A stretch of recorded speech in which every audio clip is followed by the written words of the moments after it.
Boa noite a todos os brasileiros e portugueses.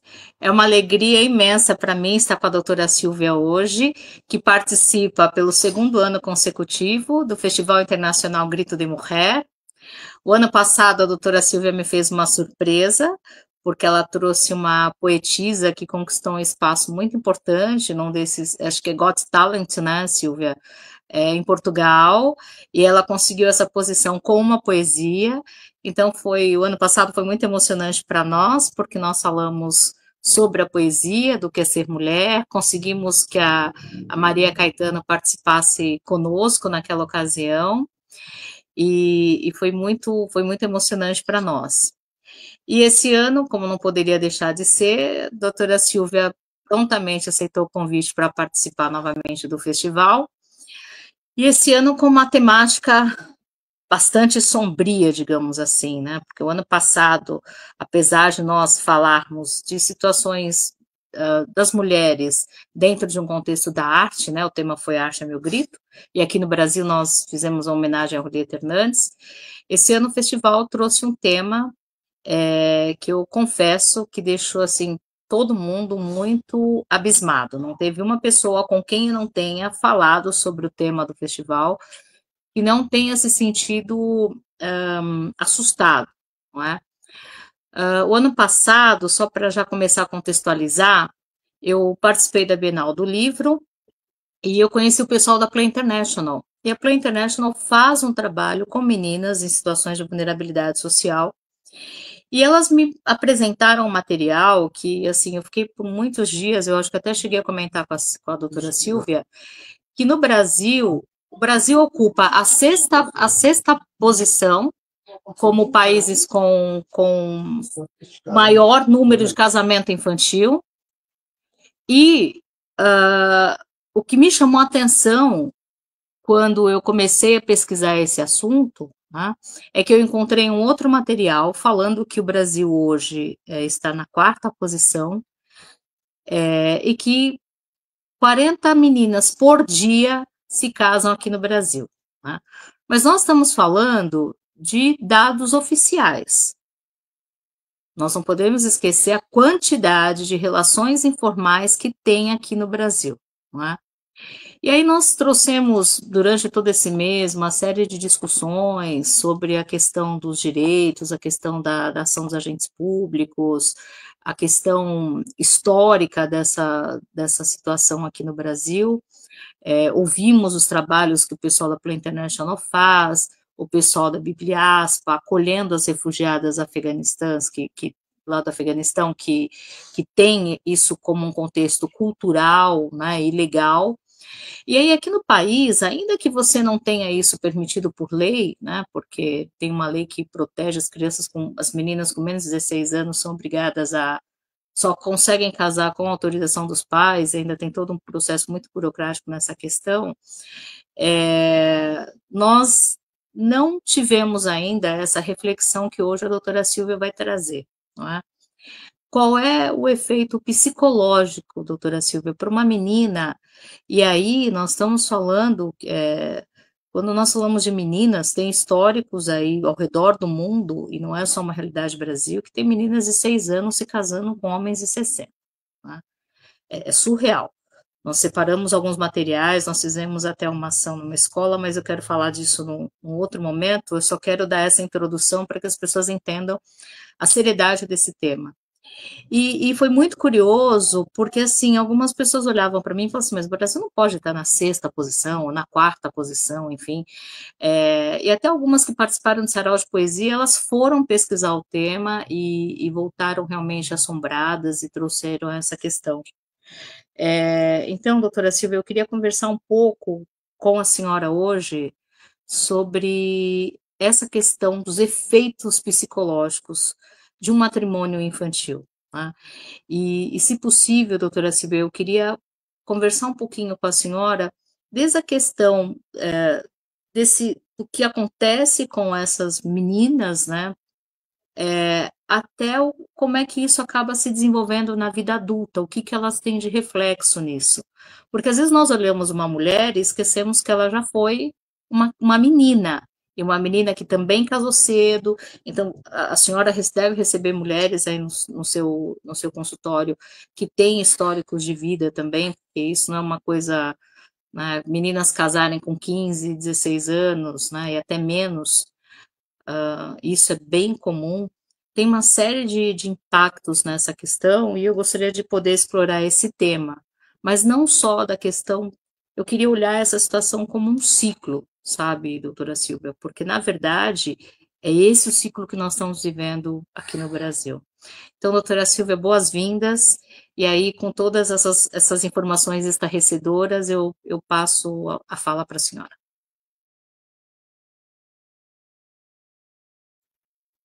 Olá, Sara, boa noite a todos e obrigado uma vez mais pelo convite que me foi endereçado por ti em nome do Festival Grito de Mulher.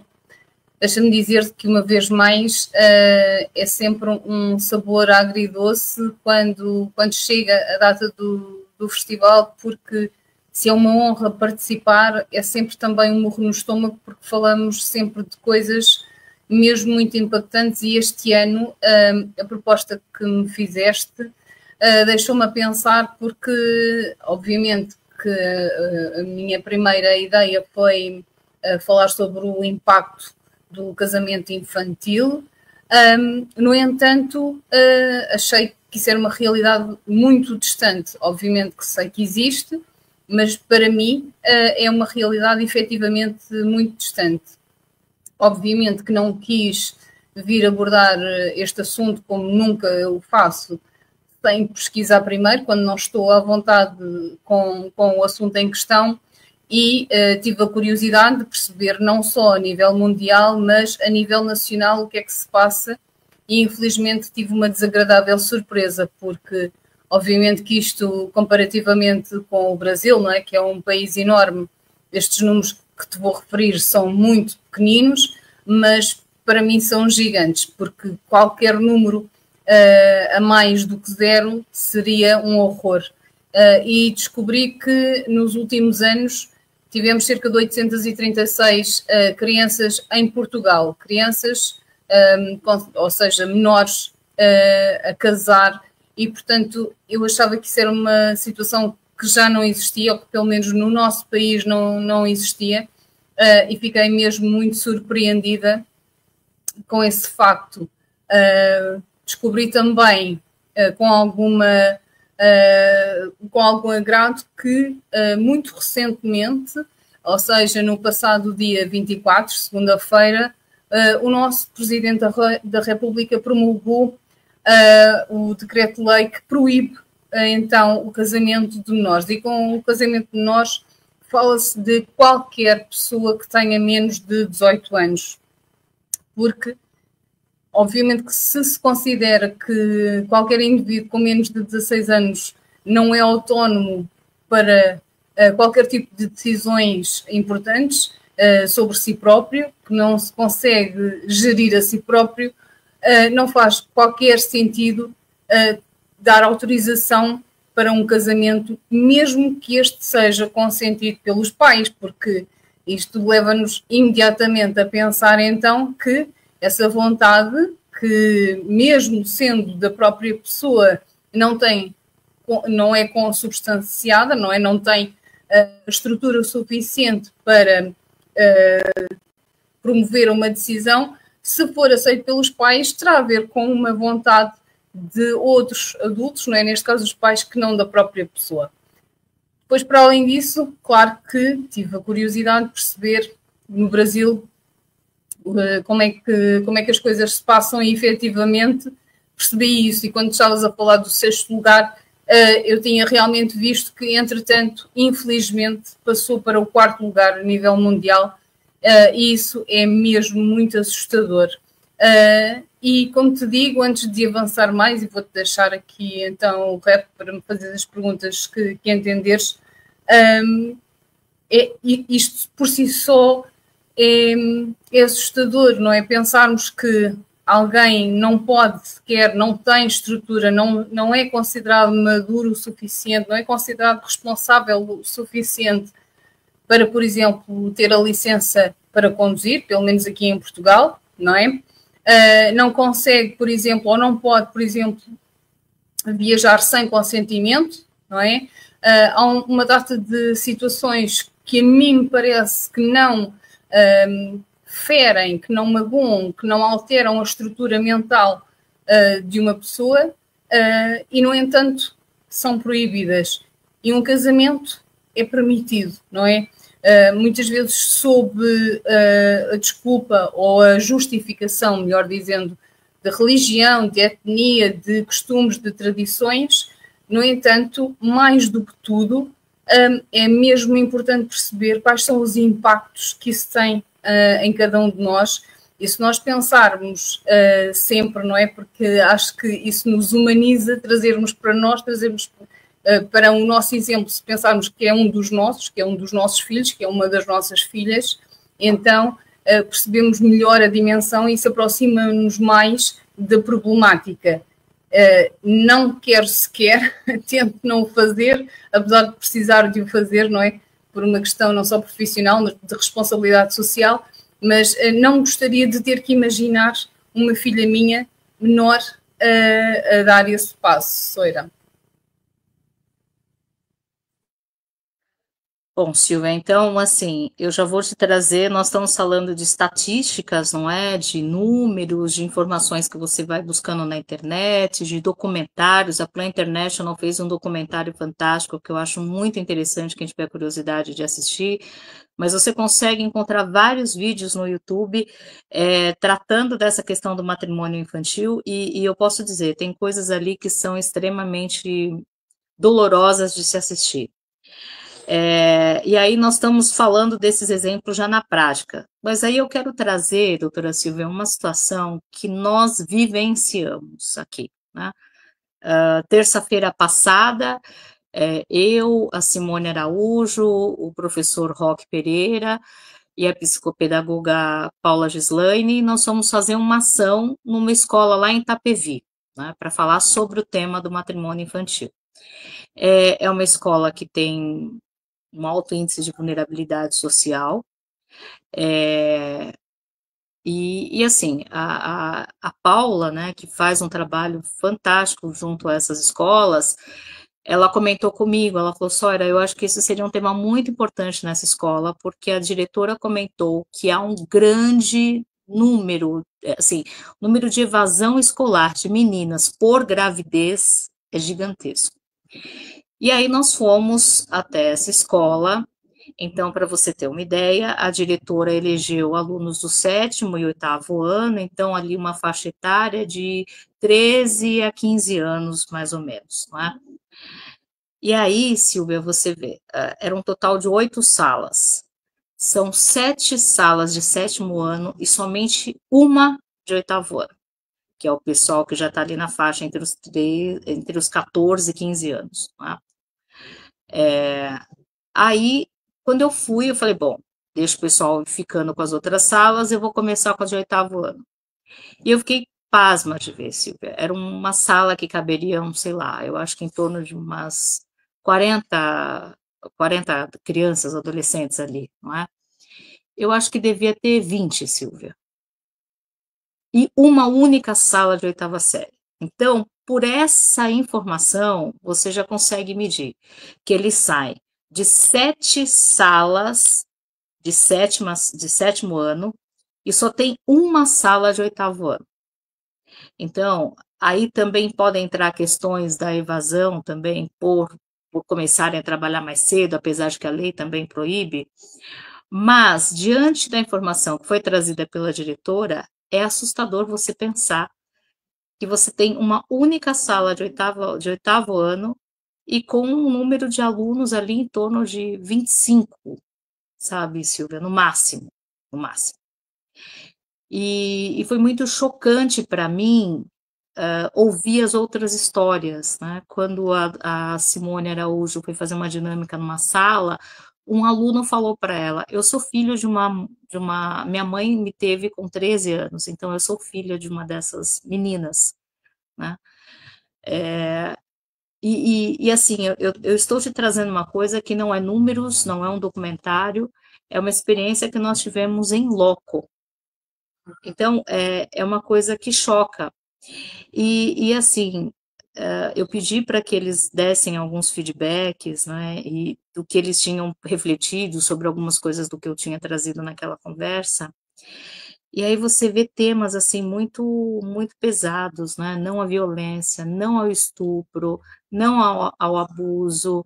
Então você começa a perceber que ali tem uma dinâmica que não é isso que você colocou, né? De ser algo que, por livre e espontânea vontade, essas meninas têm vivenciado isso.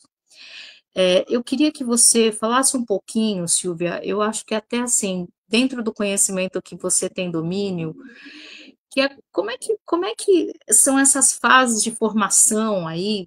Vamos pensar que essas meninas estão sendo mães entre 12 e 14 anos, né? É uma fase aí, eu até lembro quando nós estávamos conversando sobre aquela história da Nonô, que a professora dela disse, a Nonô é a filha da Silvia, tá? É o nosso bebezinho. E ela falou assim, mas vocês não são pré-adolescentes? E aí você fala, ela tem 11 anos, né? E aí quando você começa a falar para pensar nos nossos também, é uma coisa um pouco assustadora quando eu começo a pensar na Nonô, que eu acompanho ainda aqui de longe o crescimento dela, assim, é assustador pensar que uma menina de 11 anos, de 11 a 14 anos, eu não estou exagerando quando eu digo isso, né? Elas estão se tornando mães. Qual que é essa fase, Silvia? Inclusive mentalmente, porque eu acho que depois dos 14 deve ter uma virada de chave, né? Penso eu, como leiga. Mas eu queria que você falasse um pouco, Silvia, como é que tá a cabecinha delas nessa fase, sei lá, dos 11 aos 14 anos, onde nós estamos tendo um grande número, e como é que é depois desses 15 aos 18 anos, como é que tá como é que é o funcionamento da cabeça delas? E como é que você enxerga que qualquer forma, porque aí nós vamos entrar depois, aprofundar mais no assunto, tá, Silvia? Das decorrências disso. Mas como é que você enxerga só esse impacto do casar, tá? Eu não vou entrar nem nos outros aspectos que nós vamos estar explorando depois. Mas esse casar, esse de repente acordar um dia e ter uma família, esse de repente ter que se submeter a uma relação que se diz consensual, mas é pouco provável que seja, não é? Então, eu queria ouvir de você isso, Silvia. Bom, então, andando um bocadinho para trás para pegarmos do início. O nosso desenvolvimento respeita etapas, não é? Já Piaget dizia que é importante nós respeitarmos as etapas do desenvolvimento, caso contrário, e quando alguma fica por realmente se vivenciar e se realizar, nós teremos tendência a vivê-la ou querer vivê-la mais tarde na nossa vida. Nós vemos, por exemplo, pessoas que são muito infantis com 50 anos e nós percebemos que grande parte das vezes foi porque não vivenciaram essa fase da sua vida na sua plenitude quando o deveriam fazer. Portanto, tudo aquilo que nós vivemos de forma desajustada, seja infantilizar-nos com 50 anos, seja tornar-nos adultos com 12 ou 13, é desajustado, é impróprio e normalmente tem consequências graves, não só a nível psicológico, mas a nível social. Se nós pensarmos principalmente nas meninas, não é? Aqui no caso em concreto, nós percebemos que qualquer adolescente, mas as meninas têm ali alguma diferença dos meninos, estarão na puberdade, não é? Muitas vezes têm a sua primeira menarca naquela altura, o seu primeiro período, a sua primeira menstruação nessa altura, e portanto isto significa que a natureza está a preparar o corpo da menina, da jovem, da adolescente, para aquilo que ela virá a ser, não é? Ela ainda está a preparar, ela ainda não sabe muito bem, tanto é que a maior parte das vezes as menstruações quando vêm não são certinhas, vêm, depois não vêm, depois voltam a vir precisamente para adaptar, para que a jovem se consiga habituar a esta situação, consiga regularizar, consiga conhecer o seu corpo, perceber como é que funciona e, portanto, a nível físico, é importante que a menina se dê tempo a ela própria para se regular, perceber inclusivamente o impacto que tem a vida que faz, as horas que dorme, a comida que ingere, porque tudo isso tem impacto no seu relógio biológico e ela vai entendendo com o tempo como é que ela funciona. E, portanto, nós precisamos de dar tempo a nós próprios para nos conhecermos, não é? Depois, isto também significa que, ao estar a descobrir o seu corpo, é aí que vai começando também vão começando a surgir também as primeiras dúvidas, as primeiras questões, as curiosidades, as necessidades, os desejos, e ela precisa, tal como um rapaz, de perceber o que é que isso significa, de experienciar, de se respeitar e de entender o que é que cada uma das coisas quer dizer. Se nós pensarmos nisso tudo, e ela precisa normalmente, e por isso é que nós falamos da questão da adolescência, não é? Que é a preparação para a idade adulta, e estamos ainda só a falar das questões biológicas e físicas. Se falarmos das questões psicológicas, é nesta altura que se começa a discernir a estrutura mental em que o adolescente quer sempre desafiar, quer quebrar aquilo que lhe é dito, quer perceber se identifica mais com aquele colega ou com o outro, o que é que a ele lhe faz mais sentido, porque aquilo que ele está a fazer é experienciar, está a experimentar, está a perceber o que é que lhe faz mais sentido, com o que é que se identifica mais e o que é que quer para a sua vida. E como todos nós sabemos, nós precisamos mesmo, para além da teoria, nós precisamos da parte empírica, nós precisamos da parte prática, que é aquela que vulgarmente se diz que nós precisamos de cair para nos levantar, precisamos de bater com a cabeça para depois tomar decisões mais acertadas para nós.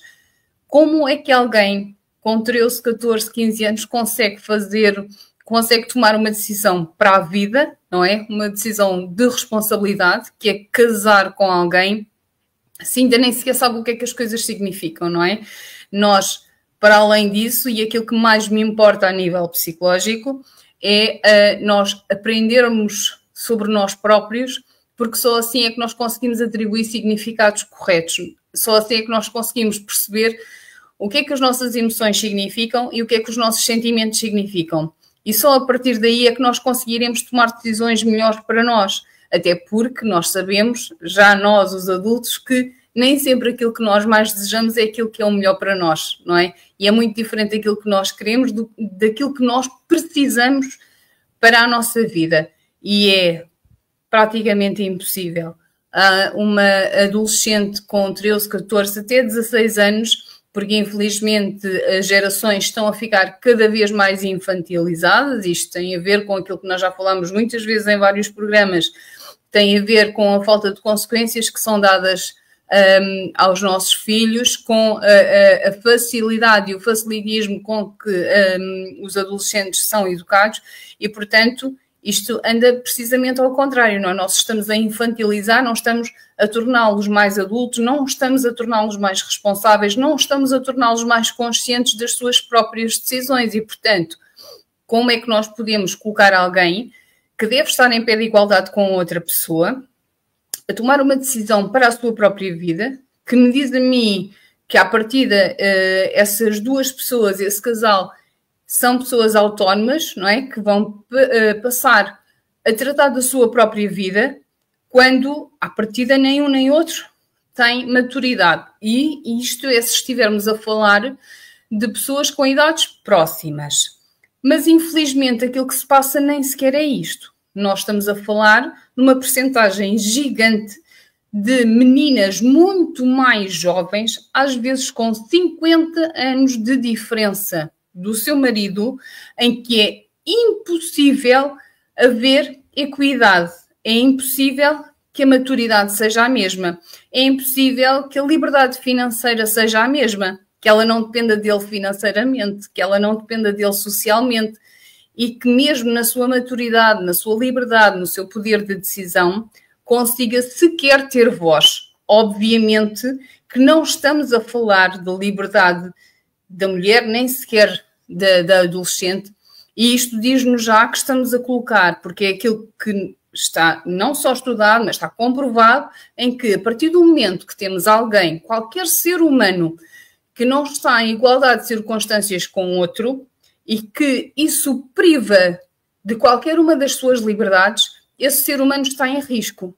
E, portanto, aquilo que me diz a mim é que qualquer jovem que entre num casamento, por mais que tenha os seus progenitores a concordar com essa situação, e vá-se lá saber porquê, não é? Muitas vezes há interesses por detrás disto, interesses financeiros, interesses sociais, não é? E nós sabemos que é assim, infelizmente. Isto a mim diz-me que são os próprios progenitores que estão a pôr a sua filha em risco. E é impossível que ela, mesmo que concorde, mesmo que ela ache que isto seja bom para ela, e às vezes acha, porque é um sonho que lhe foi vendido, não é? E porque ainda não houveram consequências. Se nós pensarmos que o passo quase seguinte destes casamentos, e as percentagens também são gigantescas, são gravidezes quase imediatas, imaginem o impacto que isto tem numa menina que ainda não é mulher, que ainda não tem o corpo preparado e que ainda nem sequer explorou a sua sexualidade, não sabe o que é bom para ela, o que é que quer e o que é que não quer, porque a partir do momento que ela entra num casamento, parte-se do princípio, principalmente nestes casamentos em concreto, que ela não pode rejeitar, que não é de boa educação, que não é de bom tom, que não faz parte, e, portanto, tudo aquilo que o seu marido entender que faça parte da sua sexualidade, ela nem sequer sabe que pode rejeitar. Ela ainda não aprendeu isso, ela ainda nem sequer tem a maturidade suficiente, não tem a autoridade suficiente, não tem a segurança, não tem a assertividade para dizer que não. E, portanto, ela vai aceitar tudo aquilo que lhe for indicado fazer. E isto é mesmo muito perigoso. E nós estarmos, efetivamente, a saber, porque temos os dados, porque eles estão à nossa frente, que temos jovens que são colocados em risco e nós temos conhecimento e pouco ou nada se faz. Soeira. Bom, Silvia, você, como sempre, é extraordinária, né? Você extrapola. Você já foi em pontos aí que eu até gostaria de ter colocado, mas você já fez uma análise aí que é perfeita. E aí, Silvia, eu quero ficar com essa tua palavra, riscos, não é? Nós já falamos sobre uma série de situações e quando você fala dessa falta de igualdade, né, entre as formas de pensamento, já me vem logo a lembrança, pontos que nós já tocamos em programas anteriores, que é sempre que alguém está numa condição de superioridade, o outro está numa condição de subordinação. Então, vale dizer, Silvia, que assim, eu não tendo os números, mas acompanhando uma série de histórias, vale dizer que essas meninas, o primeiro risco que elas estão é de estarem dentro de uma relação abusiva. E aí, Silvia, assim, se uma relação abusiva já é difícil para um adulto, eu queria que você trouxesse, então, essa questão da relação abusiva dentro desse contexto com a criança, com a menina, e como você bem colocou, nós estamos em gerações que têm cada vez menos, são formadas para ter cada vez menos maturidade muito cedo. E talvez seja até um processo mais saudável, não é, Silvia? Quando você está ali com 14 anos já trabalhando para ajudar no sustento de uma casa, não é a mesma formação de uma menina que tem 14 anos e está focada especificamente para estudar e pensar na carreira dela.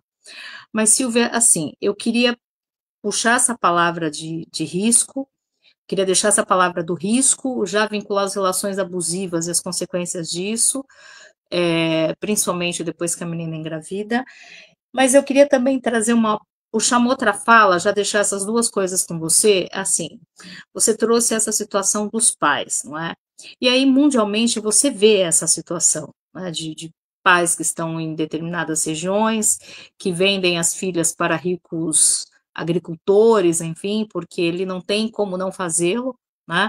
Se ele não aceitar, pelo menos, a questão ali do dote, enfim, ele corre risco de ter a família toda morta e o homem levar força, então, dentro no risco do pior cenário, ele sacrifica a menina. Mas nós temos essas situações que você também colocou. Tem a questão da vulnerabilidade social, tem a questão da... Só um minutinho, Silvia.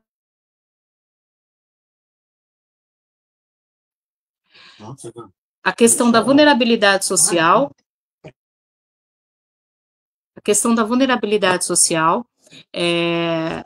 mas tem uma questão, Silvia, que você colocou que eu também achei fantástica, não é? Há uma forma de pensamento que você também observa nesses meios, que é quando a própria mãe começa a induzir a menina desde muito cedo a começar a pensar em arrumar um cônjuge, né? Seja casando formalmente ou não, como uma forma de que ele venha ser o seu protetor e o seu provedor. Né? Então, a menina casa com essa expectativa também. E aí, Silvia, eu quero linkar isso com uma outra palavra, propósito. Né?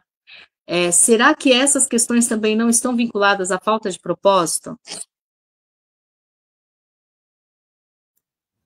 Oh, Seira, isto levar-nos-ia muito longe, porque isto não se passa só no casamento infantil. Eu diria que, e isto pegando um pouco na última coisa que eu disse, se nós pensarmos que a adultez ou a maturidade é cada vez mais tardia, porque a adolescência estão agora a tentar chegar a um número em que pelo menos até aos 23 anos ainda podemos considerar as pessoas como adolescentes, então podemos efetivamente alargar, não é, essa tendência e pensar que não só as mães e os pais de meninas com menos de 18 anos, mas também aquelas que às vezes com 20 e tal anos, mas ainda são imaturas, ainda estão na casa dos pais, ainda não sabem ser autónomas, ainda não tomam decisões por elas próprias e são induzidas a não sair desse lugar de infantilidade para apenas sair da casa dos pais, mas para ir para a casa de uma outra pessoa que continua a tomar conta delas, que continua a suportá-las financeiramente e continua a indicar-lhes o caminho, então nós podemos estar a falar numa forma de pensar que não é muito diferente, não é? Aqui a grande diferença, e que para mim ainda considero que seja mais pejorativa, tem precisamente a ver com alguma relevância que eu consigo dar a pessoas que efetivamente estão em situações de bastante dificuldade financeira, que estão a passar fome ou que são ameaçadas de morte e que não veem alternativa e que são forçadas a fazê-lo, e aí eu consigo relevar e compreender, não tem grande escapatória. Agora, quando estamos a falar de uma situação de conforto, de uma situação de mantermos o nome da família, de mantermos o nível de vida que a pessoa está habituada, e por isso induzimos alguém a não sair daquele estado mental e daquela infantilidade, a mim preocupa muito mais, não é? Porque isto diz-me que são pessoas que são ainda menos saudáveis, ainda mais fora da realidade, e que se conseguem fazer isto ao seu próprio filho, então acho que o mundo fica virado ao contrário, não é? Nós não podemos justificar tudo com boas intenções, e parece-me que isso está a acontecer muito nos últimos tempos, que é nós deixamos os nossos filhos fazer tudo que é com a melhor das intenções, deixamos eles estarem no tablet para não fazerem barulho, e isso é com a melhor das intenções, que é para não perturbar as outras pessoas. Nós deixamos eles estarem no quarto com os telemóveis para estarem sossegados, e supostamente isso é com a melhor das intenções, e sabendo nós, porque nós temos é que nos respeitar a nós próprios e dizer a verdade a nós próprios, e se quisermos dizer a verdade a nós próprios, nós sabemos que não estamos a fazer bem, não é? Nós só nos estamos a facilitar, e com isto estamos a prejudicar aqueles que supostamente mais amamos. Portanto, isto não pode acontecer. E isto preocupa-me, que algum pai ou alguma mãe induza, seja por que motivo for, um filho ou uma filha a casar com alguém, e que isto não seja por sua livre e espontânea vontade. Claro que, enquanto psicóloga, enquanto técnica de saúde mental, aquilo que eu gostaria que acontecesse era que se promovesse, não é, que o propósito fosse de promover a autonomia, promover a responsabilidade, promover a noção de consequências, a noção de saúde mental, a segurança, a maturidade, e que depois, a partir daí, se realmente, quando o indivíduo atingir esses níveis, não é? E voltando um bocadinho à questão do Piaget, quando se atingir esse estádio mental, esse estádio de maturidade, se a pessoa efetivamente decidir unir a sua vida à de outra pessoa, porque aqui não estamos a falar, atenção, e eu quero bem deixar isto bem cedo, não estamos a falar de casamentos com pessoas de diferença de idades, não tem a ver com isso, tem a ver com a questão de uma das partes não ter os mesmos direitos, não ter as mesmas capacidades que a outra pessoa. Só isso, porque a partir do momento que são os dois adultos, a diferença de idades depois é com cada um, não é?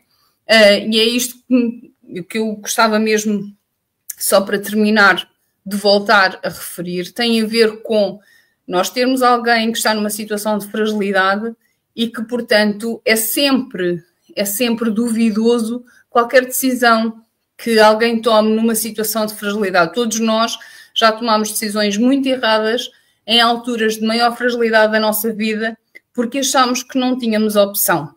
E, portanto, se pensarmos nisto, e grande parte das vezes já foi enquanto adultos, não é? Pelo menos alguma maturidade já tínhamos. Se pensarmos em crianças ou jovens adolescentes que nem sequer conseguem perceber o que é que pode estar de errado quando os seus próximos concordam com aquela situação, então nós percebemos que estão a entrar num caminho que muitas vezes não tem volta. Obrigada, Seira. As últimas palavras para ti e um beijinho muito grande. Bom, Silvia, eu gostaria de agradecer a tua participação no festival, agradecer a tua contribuição, que foi extremamente rica, não é? De trazer, eu acho que esse ponto que é essencial, né?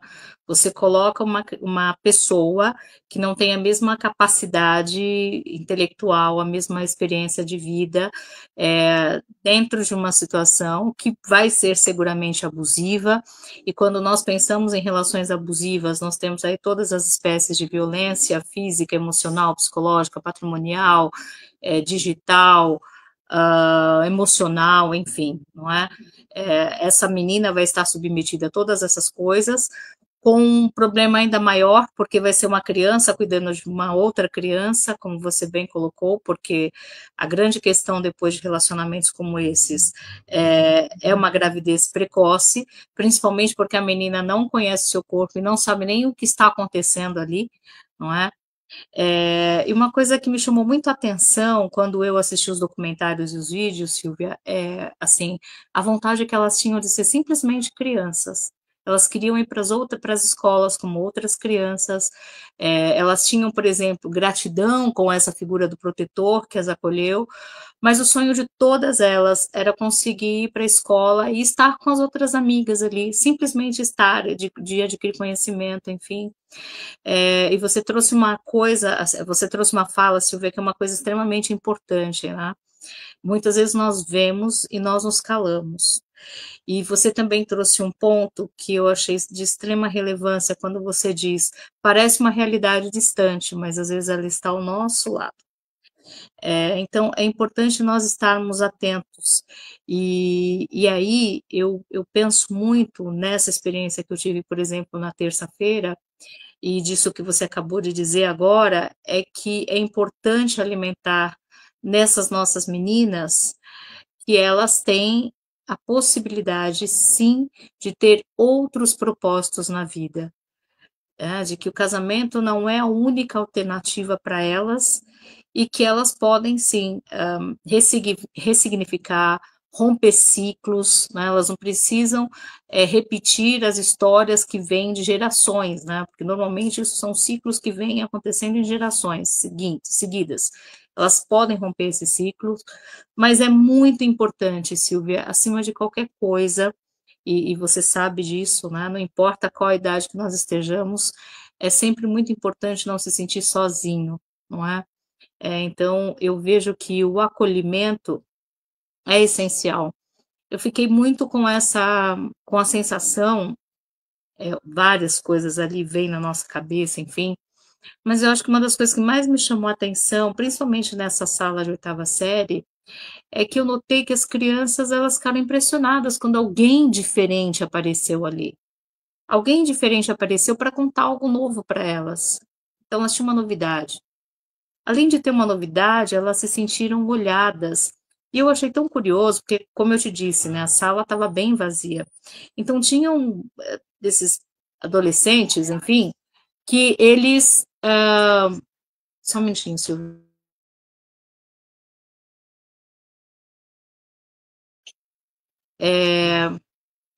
O que que aconteceu, Silvia? Essas pessoas, essas crianças, elas mudavam os lados da sala de aula quando eu virava olhar para aquele outro lado.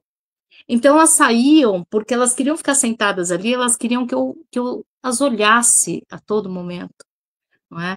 Então, assim, foi assim, uma interação muito bacana, foi uma troca muito boa, mas eu saí dessa minha vivência com esses jovens com a seguinte percepção: as nossas crianças não estão se sentindo olhadas.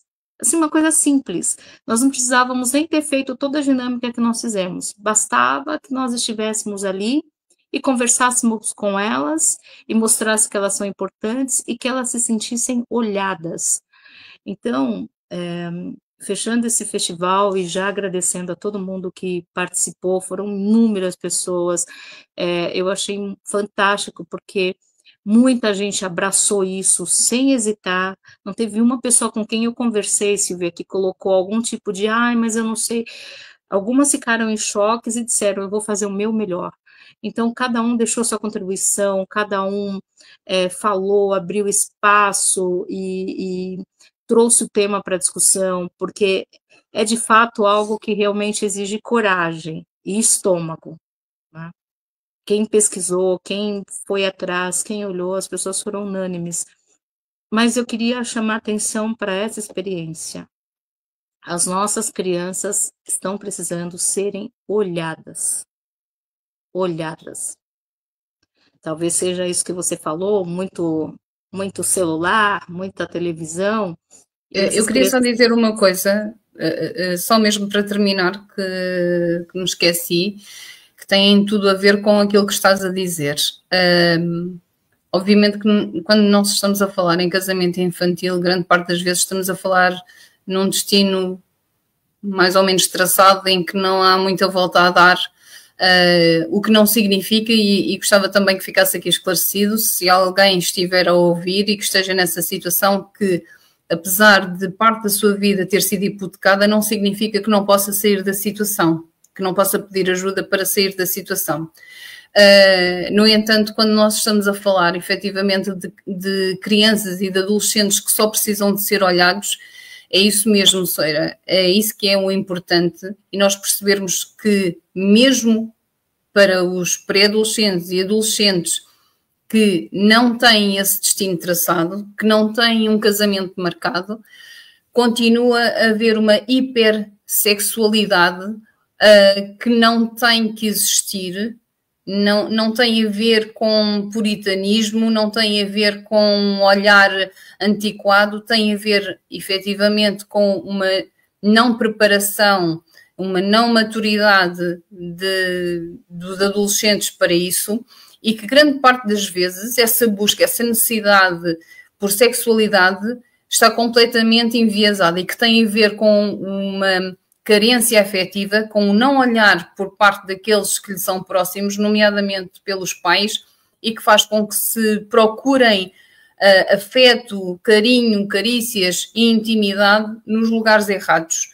E, portanto, mesmo para os pais que não estão nesta situação e que não têm filhos que os induzam em casamentos, tenham também atenção, porque podem efetivamente, querendo ou não, estar a encaminhá-los para uma sexualidade precoce, da qual eles também não sabem lidar, e que obviamente que vai condicionar todo o seu futuro. Era só este apontamento que queria deixar.